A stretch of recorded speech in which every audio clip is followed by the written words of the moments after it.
અને તેથી આ ભારતનો સંત મૂળદાસ એમ કહેતો હોય કે બેટા તું તારું બાળક જો બચી જતા હોય તો અમરેલીની બજારમાં જઈને કાલ કહી દેજે કે મારા પેટમાં બાળક છે એનો બાપ મૂળદાસ છે, કહી દેજે જાય કે ઈ હવારે ખબર પડી ઈ ગધાડું બોલાવી માથે મુંડન કરાવી જોડાનો હાર પહેરાવીને મૂળદાસ ને ગધાડા ઉપર બેહારીને બાપુ ફૂલેકું કાઢ્યું હો અમરેલીમાં.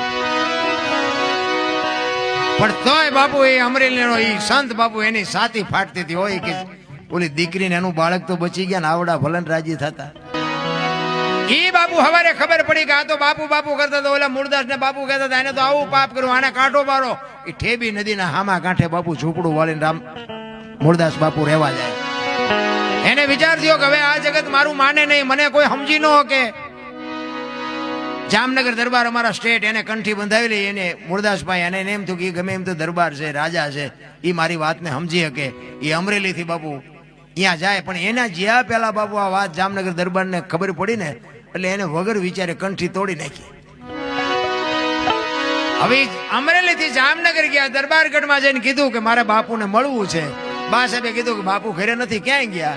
એ કે મોટા મંદિરે બધા સંતો આવ્યા છે, મોટા મોટા મહાપુરુષો આવ્યા છે, અહીંયા કંઠી બંધાવા ગયા. એ કંઠી બંધાવા ગયા ને બાપુ આપ ફાટ્યો હો માથે કરે તારી ભલી થાય તારી, આને મારી કંઠી તોડી નાખી. પડી કે કાંઈ વાંધો નહીં, મારે મળ્યા સિવાય જવું નથી. એ દરબારગઢ થી મોટા મંદિરે જાય, એમાં રસ્તામાં એક પ્રસંગ બન્યો, મરેલી બિલાડી પડી હતી, બચડા ટળવળતા હતા.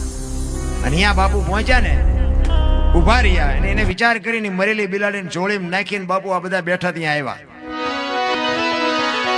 એ મૂળદાસ ત્યાં જાય અને પૂછે છે સંતો કે કા મૂળદાસ શું કામ આવ્યો, શું કામ છે? કે બાપુ મારે બીજું કાંઈ કામ નથી, હું તો અહીંથી નીકળ્યો હતો પણ મને એક રસ્તામાં એક મરેલી બિલાડી પડી હતી, મેં એવું સાંભળ્યું તો કાંઈ બધા મોટા મોટા સંતો આવ્યા છે, બિલાડીને બેઠી કરે તો બચડા દૂધ ભેળા થાય, એ હાટું આવ્યો, બીજું કાંઈ છે એમ કહીને બિલાડી બાપુ જોડીમાંથી બહાર કાઢીને મૂકી અને આખો ડાયરો મીંડો દાંત કાઢવા.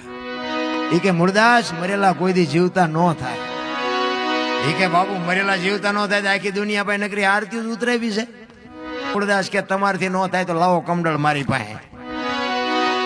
હાથમાં કમડળ લઈ પાણીની અંજળી ભરી હાથમાં આંજળી લઈને કહે છે હે દિનબંધુ દયાળુ, હે પરમ કૃપાળુ પરમેશ્વર, મેં તન મન ધનથી તારું ભજન કર્યું હોય, કોકના પાપ જો મારી માથે લીધા હોય ને હાથે પાતાળમાં જો ડાઘ હોય ને તો બેઠી ન કરતો, અને જો બિલાડી ન બેઠી કરીને મારા ખોળિયામાં જીવ રહેવા દઉં તો મૂળદાસ નહીં.